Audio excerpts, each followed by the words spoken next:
was a sailor and is the younger son of George III. He had no expectation of ever becoming king.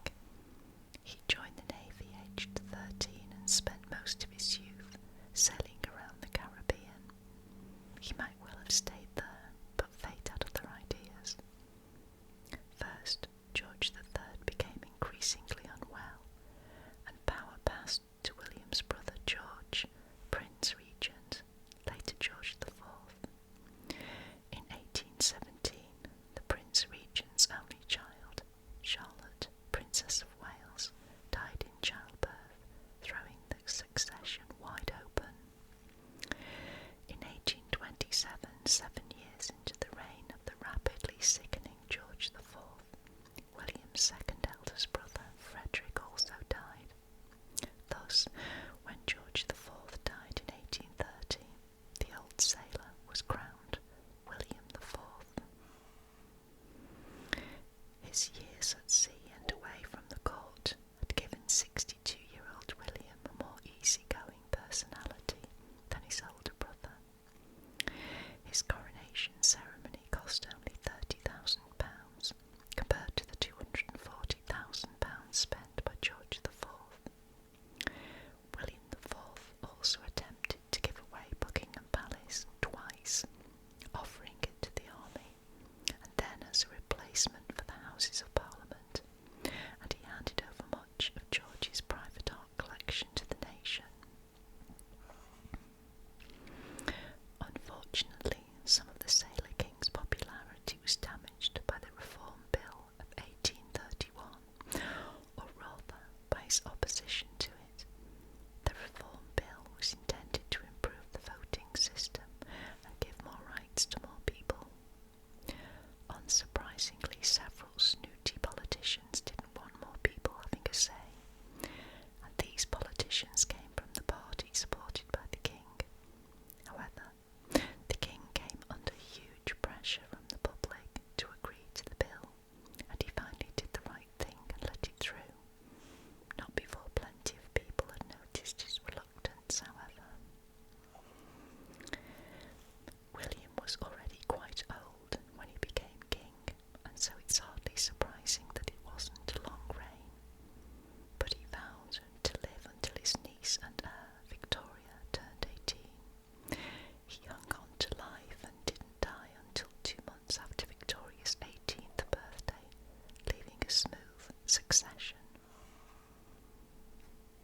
From 1791 to 1811, William IV lived with an actress called Dorothea Jordan.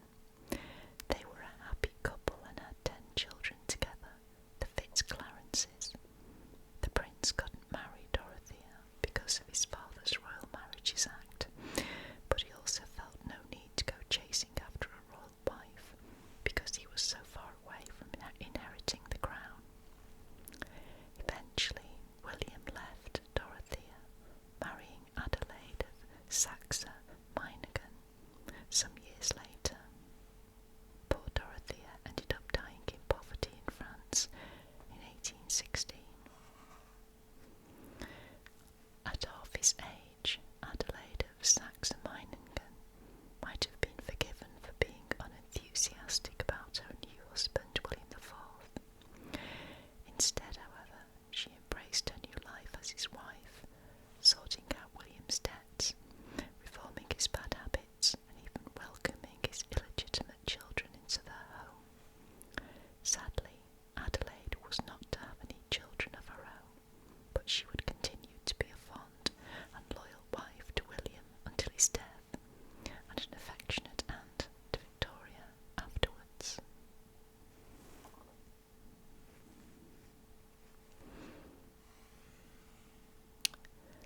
Now we are gone to Victoria.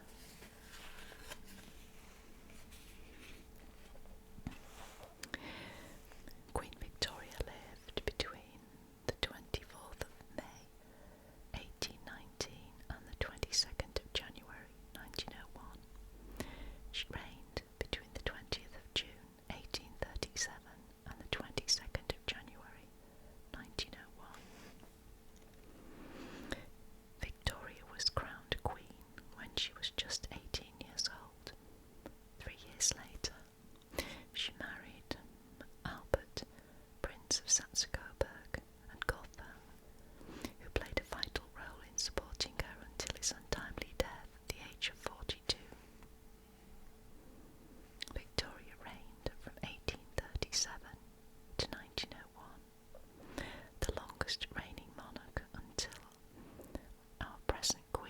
Elizabeth II.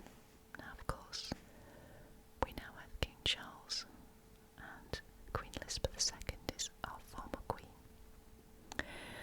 Her reign marked a huge expansion in Britain's global importance, and her death was truly the end of an era. Victoria knew she would be queen from her childhood, which she would later describe as rather melancholy. Her marriage to Prince Albert set the tone for Victorian England's emphasis on respectability and family values, very different to the reigns of her Hanoverian uncles. Victoria and Albert had 9 children, and their second child became the next ruler of England, Edward VII. As the longest reigning monarch in British history, Victoria left behind a long-standing legacy in the arts, sciences, and perhaps most significantly in the creation of the British Empire. Her lengthy period of seclusion after Albert's death was criticised by some, but by the end of her reign, she was seen as the figurehead of the nation. During her reign, Victoria was the object of numerous assassination plots. In 1848, the royal family was seen as especially under threat due to the increased revolutionary action in Europe, and Victoria and her family fled to Osborne House on the Isle of Wight for safety. From early on in their marriage, it became clear to everybody that Albert was playing a fundamental role, supporting Queen Victoria's in her duties as queen, with the monarch herself revealing that she had lent on him for all and everything. Their stable marriage did much to restore the public's faith in the monarchy after the tumultuous lives of their predecessors. After Albert's death, 21 years into their marriage, Victoria entered a state of extreme mourning that lasted 10 years. During this time, she retreated to Osborne House on the Isle of Wight and Balmoral Castle in Scotland, much to the dismay of her people. For the remainder of her life, the Queen wore nothing but black, giving rise to her nickname of the Widow of Windsor. The royal couple was responsible for some of London's most famous attractions. The 1851 Great Exhibition at the magnificent Crystal Palace in Hyde Park was organised by Victoria and Albert and was designed to honour the successes of modern industry. The exhibition was open from May to October, and the money it raised contributed to the creation of the Natural History Museum, the Science Museum, and the Victoria and Albert Museum.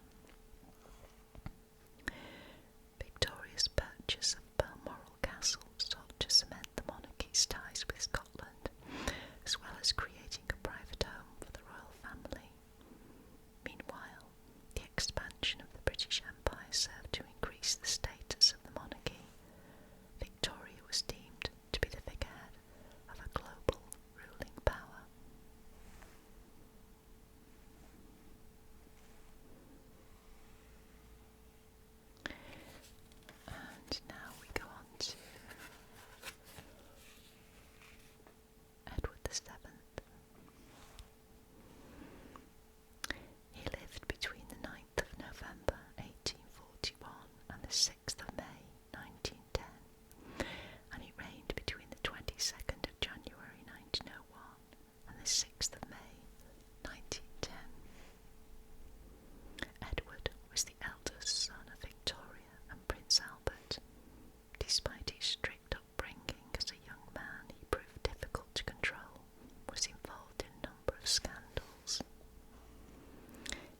VII was a gifted linguist and an authority on foreign affairs, and brought about the signing of the Entente Cordiale in 1903.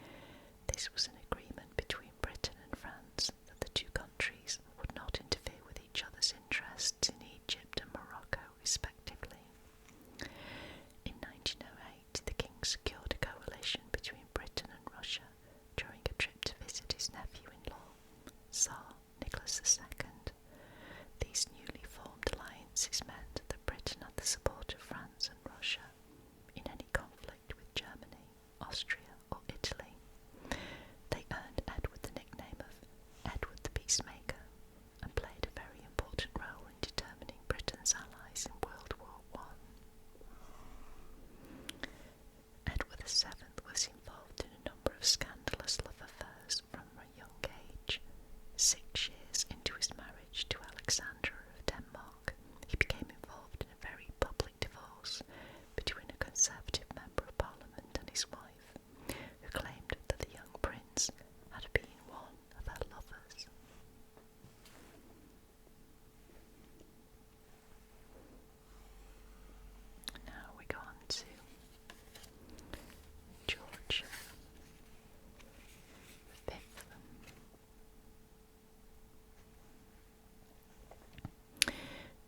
This was a matter that concerned not just his family, but Parliament also, as well as the Church of England.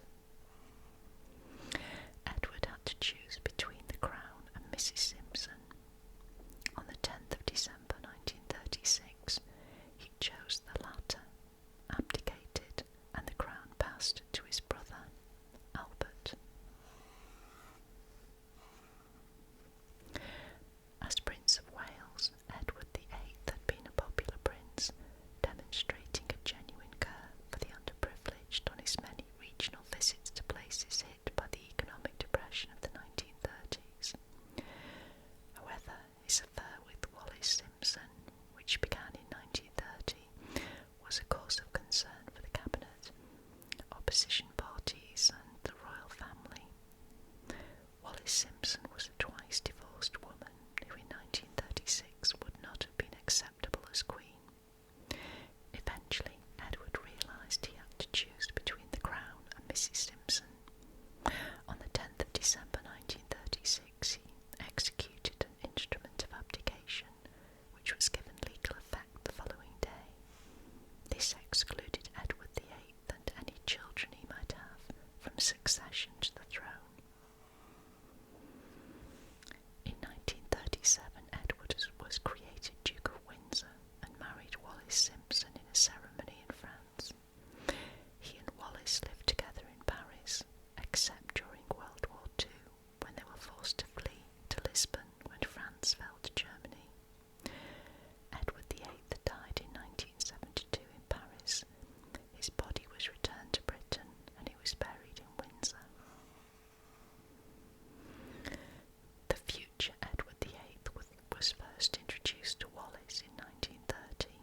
Despite her status as a remarried divorcee, the couple embarked on a relationship in 1934. After Wallis's divorce, her second husband, Ernest Simpson, it was clear that the king would marry her, yet he faced the great difficulty of how to do so. At the time, the Church of England prohibited a divorcee with a living spouse from remarrying. Edward considered the alternative proposal of a morganatic marriage, which would enable the king to keep his title, but this option was not supported by the Prime Minister or by Parliament. The only option remaining was to renounce the throne, allowing his younger brother to take up the title of king in December 1936. Edward signed a document signifying his abdication.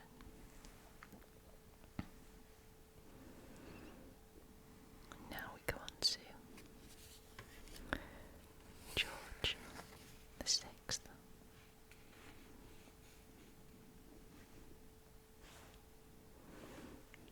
George VI lived between the 14th of December 1895 and the 6th of February 1952. He reigned between the 11th of December 1936 and the 6th of February 1952. George VI was the younger son of George V and wasn't in line to be king. When his older brother, Edward VIII, abdicated in 1936, Albert Frederick Arthur, George came to the throne. He ruled throughout World War II, when he and his wife, Elizabeth, showed fighting spirit by staying in London during all the bombing, even being bombed in Buckingham Palace.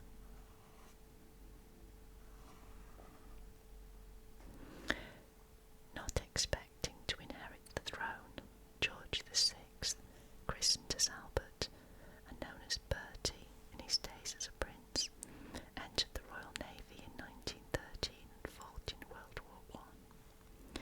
Despite his surprise succession, George VI demonstrated himself to be a conscientious and dedicated monarch.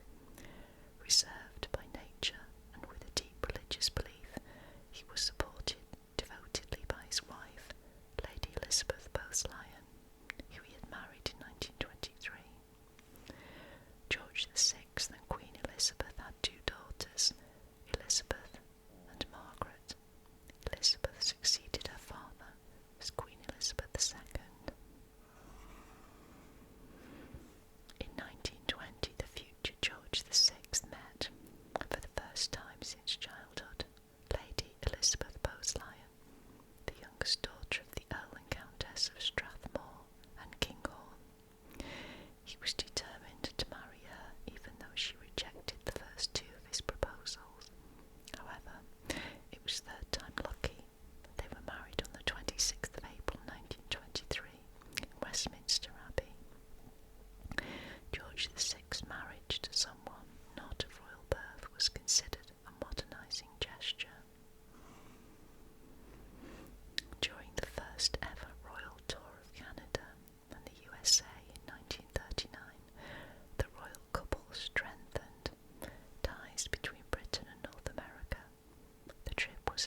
This app was produced before the death of Elizabeth II in September this year.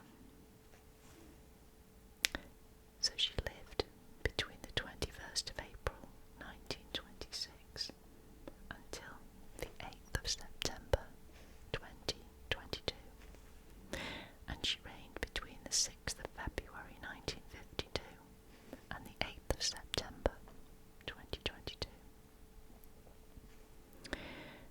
Queen Elizabeth II was the longest reigning British monarch in history. During her reign, she gave royal assent to more than 3,500 Acts of Parliament and held audiences with 12 different Prime Ministers.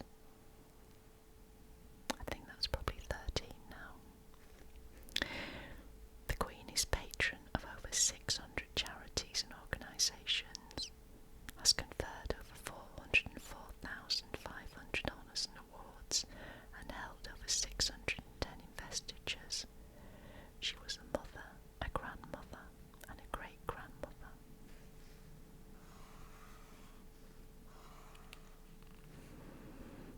She was born in 1926. She grew up with her younger sister Margaret.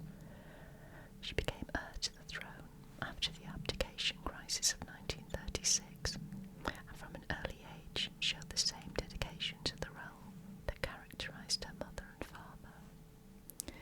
She married Lieutenant Philip Mountbatten at the age of 21, and just 5 years later, in 1952, became Queen. At the age of 26, she was the youngest monarch to have served since Queen Victoria was crowned at the age of 18 in 1837. The Queen reigned through more than 6 decades of enormous social change. Man has walked on the moon, the Berlin Wall has been built and then razed to the ground, the Cold War has come and gone, and arguably is back again. Television and the internet have become a commonplace. As monarch, she travelled more widely than was possible for any previous king or queen, declaring on one tour to Australia and New Zealand that the crown is not merely an abstract symbol for unity, but a personal and living bond between you and me. She created and defined the position of a modern constitutional monarch. On the 9th of September 2015, Elizabeth II became the longest reigning British monarch, surpassing the reign of Queen Victoria, which lasted 63 years and 7 months.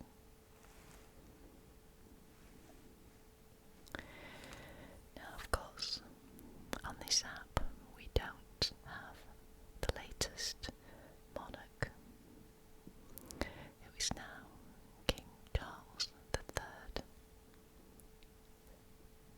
Prince Charles became King Charles III on the death of his mother Elizabeth